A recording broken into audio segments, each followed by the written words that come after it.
Recentemente, tivemos alterações na legislação que trata das transações de dívida. Aplica-se o disposto na Lei da Transação, dentre outras, aos créditos tributários sob administração da Receita Federal do Brasil, especificamente aqui a questão do contencioso administrativo fiscal.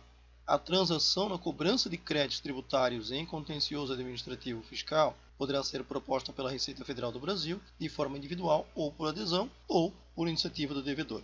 Só lembrando que o contencioso administrativo é quando a empresa está discutindo aquela dívida em âmbito administrativo, ou seja, com a própria Receita Federal. Ela apresentou uma defesa em relação a algum débito que ela tinha e com o qual ela não concordava. A transação ela poderá contemplar os seguintes benefícios, dentre outros que não foram alterados.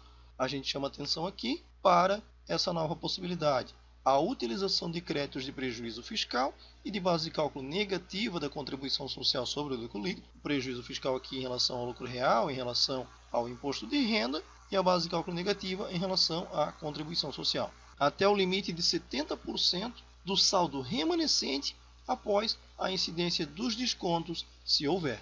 E também aqui a possibilidade do uso de precatórios ou de direito creditório com sentença de valor transitada em julgado para amortização de dívida tributária principal, multa e juros.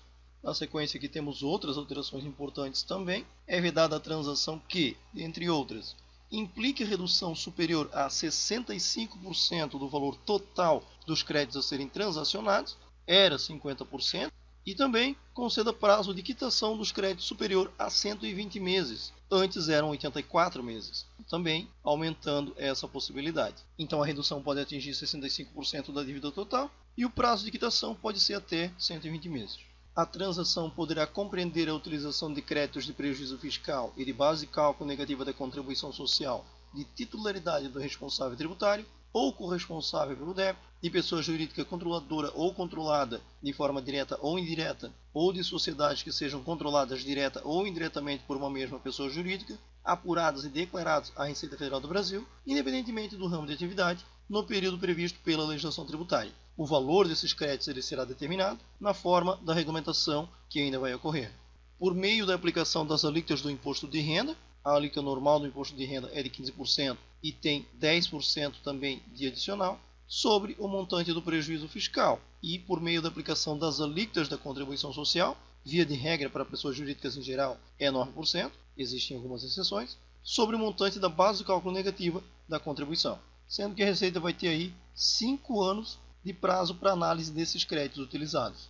Os benefícios concedidos em programas de parcelamentos anteriores ainda em vigor serão mantidos, considerados e consolidados para efeito da transação, que será limitada ao montante referente ao saldo remanescente do respectivo parcelamento, considerando-se quitadas as parcelas vencidas e liquidadas na respectiva proporção do montante devido, desde que o contribuinte se encontre em situação regular no programa e, quando for o caso, esteja submetido a contencioso administrativo ou judicial, vedada a acumulação de reduções entre a transação e os respectivos programas de parcelamento. Vai ser mantido então aí esses benefícios de parcelamentos anteriores, se a empresa estiver regular, mas não vai poder fazer a acumulação de reduções, não vai poder usar a redução da transação junto com as reduções que já tinha usado nos programas anteriores.